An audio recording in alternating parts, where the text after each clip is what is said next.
तो नेक्स्ट पर आ जाते हैं। नेक्स्ट नाइट्रोजन फैमिली में बात करते हैं अमोनिया की। अमोनिया गैस का फॉर्मूला आप जानते होंगे क्या होता है, NH3। पहले इसके बारे में नॉर्मल सी बातें, वो क्या क्या हैं। ये कैसी गैस है, अमोनिया इज़ कलरलेस गैस, कोई कलर नहीं होता इसका। इसकी जो गंध है, स्मेल है, वो तीखी गंध होती है, पंजेंट स्मेल है। वाटर के अंदर सॉल्युबल है, बिल्कुल है, वाटर सॉल्युबल है। डेंसिटी की बात करें तो ये लाइटर है, एयर से हल्की होती है, लाइटर देन एयर। बहुत बार हम गैसेस को क्या करते हैं, लिक्विफाई करते हैं, प्रेशर अप्लाई करके उनको लिक्विड बना देते हैं। तो इसको भी आप कर सकते हो, इट कैन बी लिक्विफाइड। तो ये इसके बारे में कुछ कॉमन सी जानकारी। अब बड़ा इंपॉर्टेंट क्वेश्चन जो पूछते हैं आपसे, इसके प्रिपरेशन का जो मेथड है, मैन्युफैक्चर का मेथड, वो कौन सा होता है। और देखो NCERT में क्वेश्चन कैसे पूछा हुआ है, एक्सरसाइज में है और एग्ज़ाम में कैसे पूछा कि इसकी maximum yield, how maximum yield, yield का मतलब उत्पादन इसका पैदा करना, of ammonia can be taken, इसकी मैक्सिमम यील्ड आप कैसे लेंगे। तो देखो कई बार क्या होता है, क्वेश्चन ही घुमा फिरा के पूछ लेता है और हम सोचते रह जाते हैं, बात कुछ नहीं होती। तो मैक्सिमम यील्ड का मतलब ये है कि जब इसको बनाएंगे तो कोई ऐसा मेथड हो जिससे ज़्यादा से ज़्यादा अमोनिया में मिले। तो इसकी जो प्रिपरेशन का कॉमर्शियल मेथड है, उसका नाम आप 9th 10th क्लास से ही पढ़ते आ रहे हैं। अमोनिया की प्रिपरेशन का कमर्शियल मेथड है, इसका नाम है हेबर्स प्रोसेस। तो सबसे पहले तो यही याद रखना है कि प्रोसेस का नाम क्या है जिससे अमोनिया फॉर्मेशन होती है, वो है हेबर्स प्रोसेस। सरफेस केमिस्ट्री में भी इसका जिक्र आता है, क्योंकि इसमें जो कैटलिस्ट है वो आयरन ऑक्साइड है, और जो कैटलिस्ट को भी बढ़ावा देता है, प्रमोट करता है, यानी कि प्रोमोटर, वो मोलिब्डेनम है। यहाँ भी आएगा, हेबर्स प्रोसेस है तो ये क्या होता है, N2 और H2, ये गैसेज मिलेंगी, प्लांट बनाया जाता है इसके लिए। N2H2 को मिक्स करके डालते हैं, प्रेशर हाई करते हैं, तब बीच में NH3 गैस उसमें मिलती है। प्लांट के डायग्राम वगैरह आप देख सकते हैं अपनी बुक्स में। N2 और H2 ये रिएक्ट करते हैं, ध्यान रहे ये एक रिवर्सिबल रिएक्शन है, और इससे फॉर्मेशन होती है NH3 की। बैलेंस करने के लिए यहाँ 3 कर देता हूँ, यहाँ 2 कर देता हूँ। ये कैसी रिएक्शन है, इसमें जो इसकी फॉर्मेशन है डेल्टा HF, उसकी एनर्जी है -92.4 किलोजूल पर मोल। इसका मतलब ये हुआ कि एनर्जी इसमें से तो बाहर निकल रही है, और जिसमें से एनर्जी बाहर निकलती है वो कैसी रिएक्शन है, एक्सोथर्मिक रिएक्शन है। तो रिएक्शन कैसी है, ये बाहर निकल रही है, it means the reaction is exothermic. अभी एग्जैक्ट इसके आंसर पर नहीं आया हूँ मैं, अभी मैं आपको ये बता रहा हूँ, फिर इसका एग्जैक्ट आंसर पे आएंगे कि भाई कैसे मैक्सिमम अमोनिया आप डिराइव कर सकते हैं इस प्रोसेस से। अभी रिएक्शन की खासियत हम शेयर कर रहे हैं। तो ये क्या है, एक्सोथर्मिक है, पहले तो ये एनर्जी से बाहर निकल रही है। दूसरा इसका वॉल्यूम देख लेते हैं क्या है। अच्छा, रिवर्सिबल तो है ही, ये साइन है, तो दिस रिएक्शन इज रिवर्सिबल, ये भी इसकी खासियत है। वॉल्यूम चेक करते हैं भाई, यहाँ है 1, यानी कि 1 और 3, तो इस तरफ रिएक्टेंट के हैं 4 वॉल्यूम्स, और ये हैं 2। प्रोडक्ट के कितने हैं, केवल 2 वॉल्यूम्स। तो बताओ वॉल्यूम क्या हो रहा है, 4 से 2 पर गए तो ये तो कम हो रहा है, इट मीन्स वॉल्यूम इसका क्या कर रहा है, डिक्रीज कर रहा है। ये हुई इस रिएक्शन की खासियत। अब हम क्या चाहते हैं कि अमोनिया ज़्यादा से ज़्यादा हमें मिले, इसकी मैक्सिमम यील्ड कैसे हो। इसके लिए +1 में आपने पढ़ा था, उसकी शरण में फिर जाना पड़ेगा, ली चैटलियर प्रिंसिपल। इसमें भी बहुत सारे बच्चे कंफ्यूज होते रहते हैं, ये क्या है ली चैटलियर प्रिंसिपल। देखो कुछ नहीं, ली चैटलियर प्रिंसिपल का मतलब बस ये याद रख लो, ऐंठ होती है ना, ऐंठ निकालना। तो ली चैटलियर जो प्रिंसिपल है ना, इसका काम है ऐंठ निकालना। ऐंठ का मतलब ये है कि देखो इसमें क्या हो रहा है, एक्सोथर्मिक रिएक्शन है, यानी कि एनर्जी ज़्यादा है, हीट एनर्जी ज़्यादा है, वो बाहर निकल रही है। तो एनर्जी तो इसकी पहले ही ज़्यादा है। ली चैटलियर प्रिंसिपल क्या कहा, इसकी ऐंठ निकालो, मीन्स टेम्परेचर तो इसका पहले ही ज़्यादा है, तो उसको कम करो। यानी कि ली चैटलियर प्रिंसिपल क्या कहता है, +1 में आपने डिफरेंट टाइप से पढ़ा है, मैं तो डायरेक्ट इसका की पॉइंट बता रहा हूँ क्या है। वहाँ तो आपने ये पढ़ा है कि रिएक्शन के ऊपर टेम्परेचर, प्रेशर, कॉन्सेंट्रेशन का क्या इफेक्ट होता है, ये वो, उसको ही सोल्व करने का आसान तरीके की हम बात कर रहे हैं। मतलब अगर देखो इसमें टेम्परेचर पहले ही है, तो ली चैटलियर क्या कहेगा, भाई अगर ये रिएक्शन आप करवाना चाहते हो अच्छे तरीके से, तो टेम्परेचर तो पहले ही है, इसकी ऐंठ निकालो, मीन्स इसको कम करो। इट मीन्स अगर टेम्परेचर लो रहेगा तो ये रिएक्शन ज़्यादा अच्छी होगी। तो अब इसके ऊपर आ गया हूँ मैं, मैक्सिमम यील्ड के लिए क्या करना चाहिए, इसका आंसर दे रहा हूँ अब। तो इसके लिए क्या होना चाहिए, पहला तो ये है, क्योंकि ये रिएक्शन एक्सोथर्मिक तो पहले ही है, इसका टेम्परेचर तो पहले ही ज़्यादा है, तो ली चैटलियर प्रिंसिपल क्या कहेगा कि इसका टेम्परेचर कम रखो, टेम्परेचर शुड बी लो, तब प्रोडक्शन ज़्यादा होगी। और यही कारण है कि इसका बहुत ज़्यादा टेम्परेचर ना रख के 700 केल्विन पर, 700 केल्विन पर ये रिएक्शन करवाई जाती है। दूसरे पे आ जाओ, वॉल्यूम डिक्रीज हो रहा है। तो देखो प्रेशर और वॉल्यूम का आपस में संबंध है। वॉल्यूम यानी कि फैला हुआ, अगर आप प्रेस करें उसको तो क्या होगा, वॉल्यूम कम होता जाएगा। तो वॉल्यूम यहाँ तो पहले ही है, कम है, प्रोडक्ट का तो पहले ही कम है।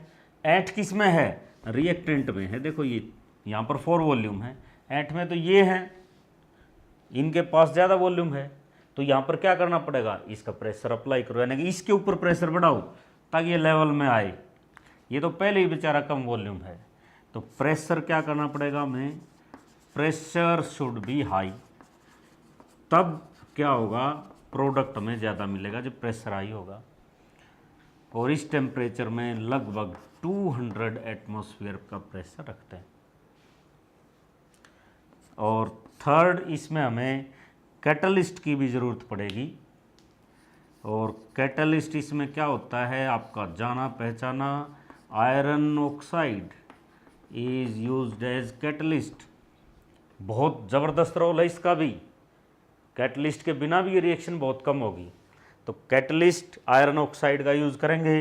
1 मार्क्स में बहुत बार पूछ लेते हैं, कई बार ये आयरन ऑक्साइड सुस्त पड़ जाता है बेचारा, तो इसकी एक्टिविटी को भी बढ़ाने के लिए हम किसका यूज़ करते हैं, इसमें प्रोमोटर का, जो इसको भी प्रोमोट करे, विच increases the activity of catalyst, उसको बोलते हैं प्रोमोटर। और यहाँ पर प्रोमोटर इस रिएक्शन में किसका यूज़ करते हैं, मोलिब्डेनम, एक मेटल है, इसका यूज़ करना हमने, मोलिब्डेनम, ये है प्रोमोटर के रूप में। तो देखो एनसीईआरटी में क्वेश्चन क्या पूछा हुआ था, एक्सरसाइज में क्या है कि मैक्सिमम यील्ड NH3 की कैसे दोगे, तो हेयर इज द आंसर, कि आपको अगर मैक्सिमम यील्ड चाहिए तो क्या करना पड़ेगा, क्योंकि ये एक एक्सोथर्मिक रिएक्शन है तो टेम्परेचर आपको कम रखना पड़ेगा, लगभग 700 केल्विन। क्योंकि वॉल्यूम रिएक्टेंट साइड में ज़्यादा है तो आपको प्रेशर हाई करना पड़ेगा 200 एटमॉस्फेयर के आसपास। कैटलिस्ट का यूज़ करो जो है आयरन ऑक्साइड, अगर ये सुस्त पड़ जाए तो इसकी एक्टिविटी को बढ़ाओ प्रोमोटर डाल के, जो है मोलिब्डेनम। तो हम बात कर रहे हैं अमोनिया की। अब नेक्स्ट क्वेश्चंस के ऊपर आ जाते हैं। अमोनिया में आपसे ये पूछते हैं कि अमोनिया एक बेस का काम करेगा या नहीं। बिल्कुल करेगा। अमोनिया NH3 जब आप बनाते हैं तो क्या होता है, 1 2 3 इस तरह से 3 बॉन्ड बन गए, लेकिन नाइट्रोजन का एटॉमिक नंबर तो 7 है, 7 मीन्स 2 and 5, तो दूसरे सेल में 5 इलेक्ट्रॉन हैं, 1 इलेक्ट्रॉन इस बॉन्ड में आपने यूज़ कर लिया, एक इसमें एक इसमें, दो बच गए यानी कि लोन पेयर है। इट मीन्स NH3 में एक लोन पेयर है, और अगर ये है तो ये इसको डोनेट कर सकता है। तो ये क्या करेगा, लोन पेयर को डोनेट कर सकता है। और जो भी कोई चीज़ लोन पेयर को डोनेट करती है वो बेस कहती है। लुइस ने ऐसा बताया था। तो ये किसकी तरह काम करेगा, NH3 will act as Lewis base. ये तो था अकेले NH3 का जिक्र। दूसरा, इससे कंपेयर करवा लेंगे आप। जैसे कि ये क्वेश्चन पूछ लेंगे, NH3 आपको दिया हुआ है, PH3 आपके पास है, तो बताओ इनमें से स्ट्रॉन्ग बेस कौन सा है, which one is strong base. क्योंकि है तो ये भी इसी फैमिली का, तो लोन पेयर इसके पास है तो इसके पास भी है। तो NH3 is strong base then PH3, ये आपको याद रखना है। ये है NH3, ये लोन पेयर है, ये है PH3, ये इसके ऊपर लोन पेयर है। अब आप सोचोगे फास्फोर तो इससे भी बड़ा है, तो ये तो और भी स्ट्रॉन्ग बेस होना चाहिए, लेकिन ऐसा नहीं होगा। असली बात यहीं पे छुपी हुई है, नाइट्रोजन का साइज स्मॉल है, और इसका स्मॉल साइज होने के कारण ये इजीली लोन पेयर को डोनेट कर पाएगा, easily donate lone pair. Phosphorus का साइज नाइट्रोजन की बजाय बड़ा है, तो ये इजीली डोनेट नहीं कर पाएगा। नहीं कर पाएगा तो क्या होगा, ये वीक बेस होगा, इससे ये स्ट्रॉन्ग बेस है। आसान सी बात है, आप खुद समझ के देखो। सपोज आप जिस घर में रहते हो उसमें 20 कमरे बने हुए हैं, 20 रूम्स हैं, और आपने कोई चीज़ ढूंढनी है। एक तो सिचुएशन ये है, और ये है कि एक आपके घर में केवल 2 रूम्स हैं, और पहले कितने माने थे, 20 रूम्स। तो किसी चीज़ को ढूंढना, कोई आपसे कोई चीज़ मांगने आ जाए कि भाई कोई भी चीज़ दो, तो 20 कमरों का जो घर है उसमें जल्दी ढूंढ पाओगे या 2 रूम्स वाले में। अगर 2 ही रूम है तो हर चीज़ आपको पता होगी कहाँ पे क्या चीज़ रखी हुई है। तो वही बात यहाँ पे है, नाइट्रोजन का साइज है स्मॉल, तो इसको पता है लोन पेयर कहाँ रखे हैं, तुरंत उनको दे सकता है, इसके लिए सुविधा है। तो स्मॉल साइज है, ये इजीली डोनेट कर पाएगा लोन पेयर को, जिसकी वजह से क्या होगा, ये ज़्यादा बेसिक होगा और PH3 कम बेसिक होगा। अब हालांकि आंसर यहीं पे आ गया, लेकिन फिर भी जब NCERT एक्सरसाइज में ये दिया हुआ है क्वेश्चन, तो अपना फ़र्ज बनता है इसके बारे में बताना। दिया हुआ है NH3 is a strong base, NH3 एक स्ट्रॉन्ग बेस है, जबकि BiH3 is feebly basic. Feebly means बहुत कमज़ोर बेस है। तो आंसर ऊपर आ चुका है। इसका साइज स्मॉल है बिस्मथ की बजाय, जिसकी वजह से ये लोन पेयर को इजीली डोनेट करेगा, तो यही अच्छा बेस होगा, ये कम बेसिक होगा। अब NH3 की शेप के ऊपर आ जाते हैं। NH3 की शेप क्या होगी, देखो शेप का जब भी जिक्र आता है तो हम हाइब्रिडाइजेशन का सहारा लेते हैं। तो NH3 में जब हाइब्रिडाइजेशन हम देखते हैं तो कैसे निकालते हैं, X की वैल्यू निकालते हैं। X मीन्स कितने ऑर्बिटल आएंगे, और उसके लिए क्या करते हैं, वैलेंस इलेक्ट्रॉन को जोड़ते हैं।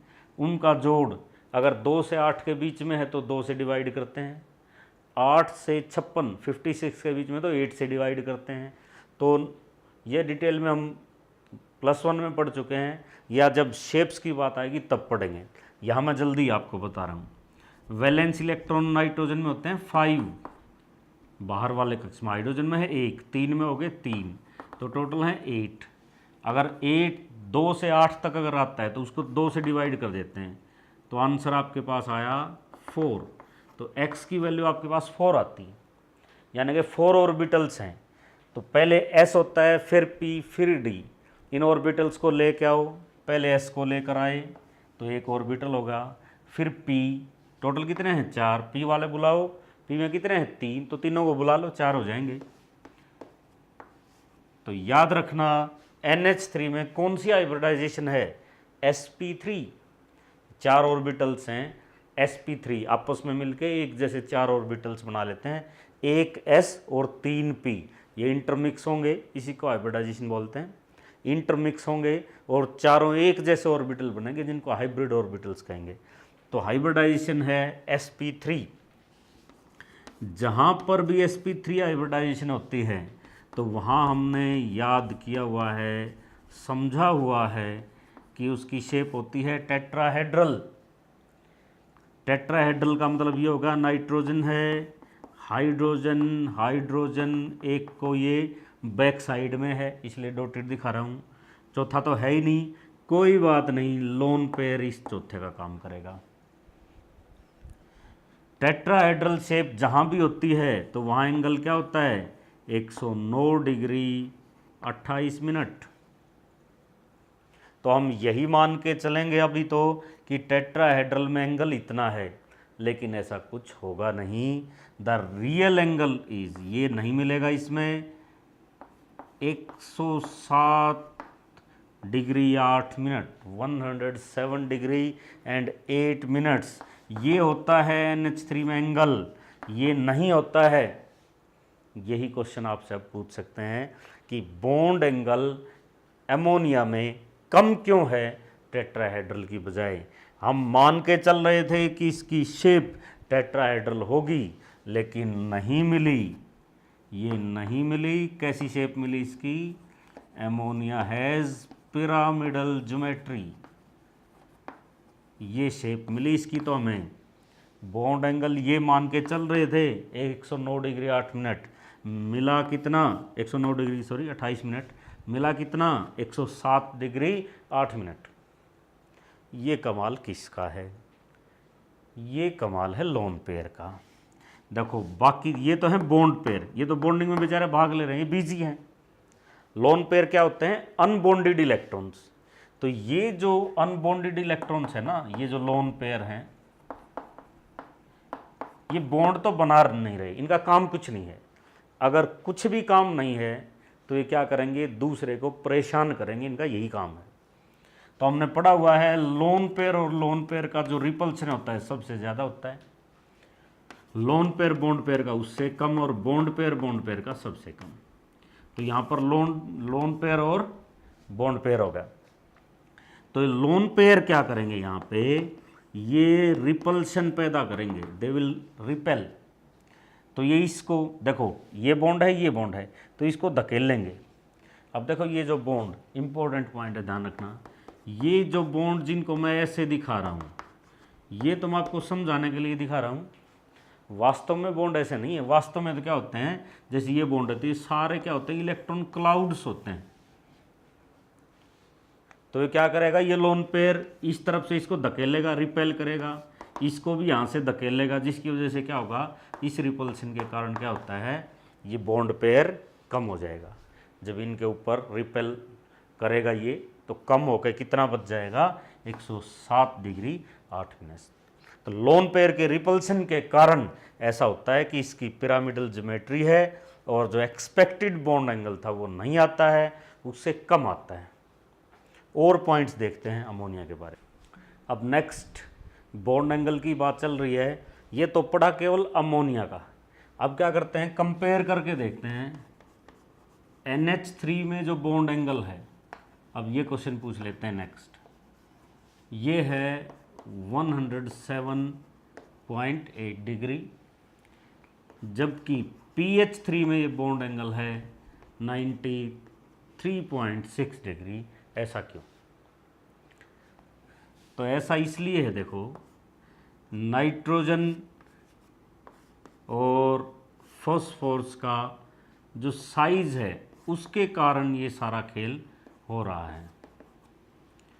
इसके पास लोन पेयर है तो इसके पास भी लोन पेयर है, तो लोन पेयर है दोनों के पास, तो ये फैक्टर तो साइड लाइन होगा, इसका तो कोई जिक्र नहीं।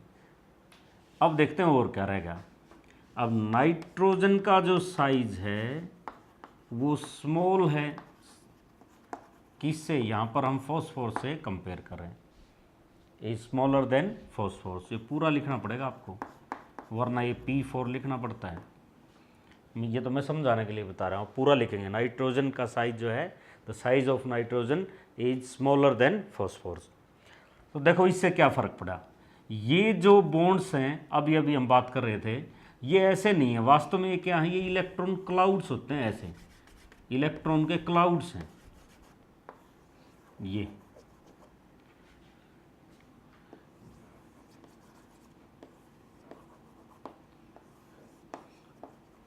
तो इस तरह से ये क्लाउड्स हैं इलेक्ट्रॉन के। ये जो एक डैश दिखा देते हैं ना, ये तो समझाने के लिए होते हैं।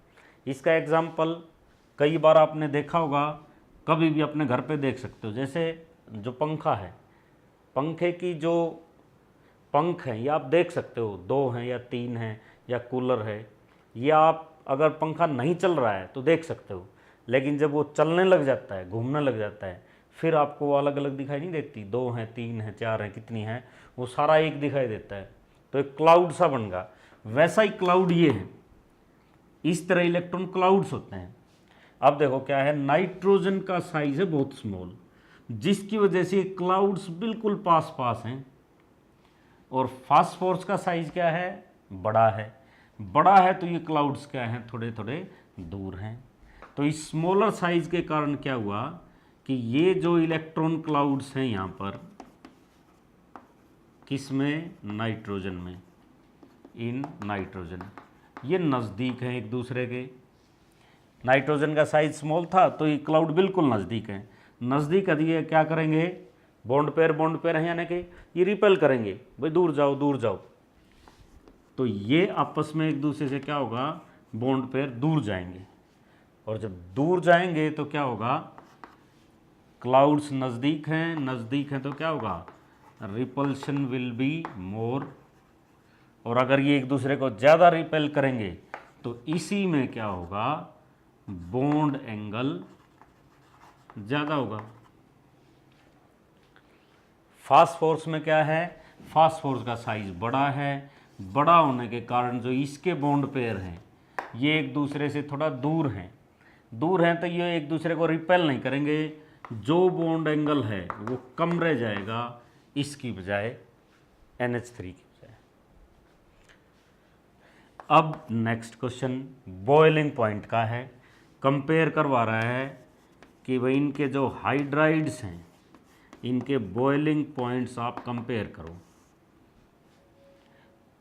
तो बॉइलिंग पॉइंट्स किसके, हाइड्राइड, जैसे कि NH3, फिर है PH3, फिर ASH3, इसके नीचे कौन था, एंटीमोनी SbH3, ये कौन है, BiH3।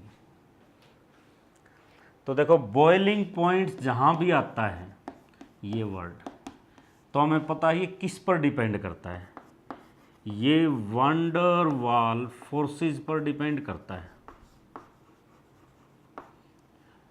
और वैन डर वाल फोर्सेस किस पर डिपेंड करते हैं, ये ऐसे फोर्सेस होते हैं जो सरफेस एरिया पर डिपेंड करते हैं।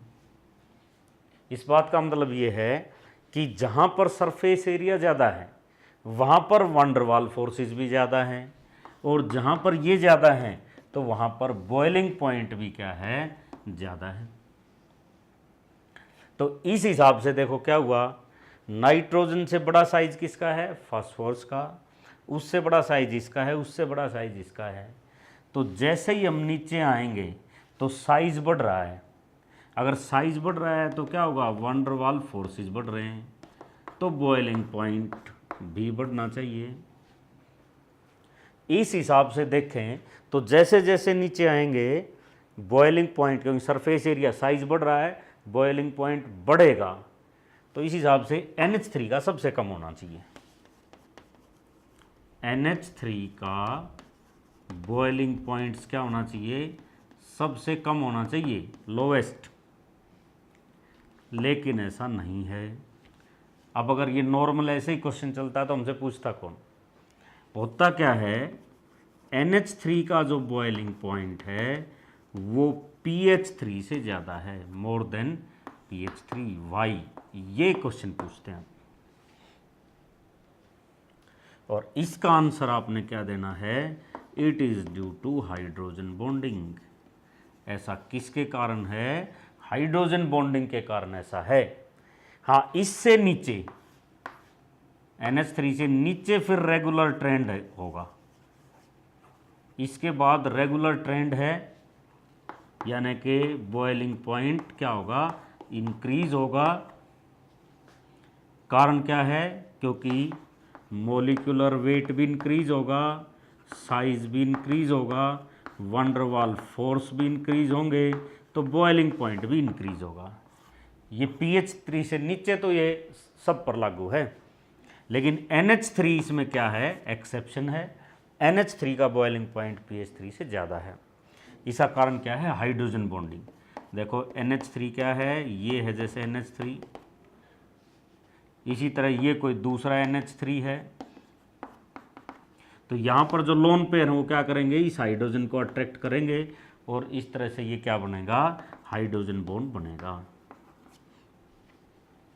अब फास्फोरस का साइज इतना बड़ा है कि वो हाइड्रोजन के नज़दीक पहुंच ही नहीं पाता है, यानी कि फास्फोरस या ये नीचे वाले हैं ना, ये हाइड्रोजन बॉन्ड नहीं बनाते हैं, नाइट्रोजन ही बनाता है।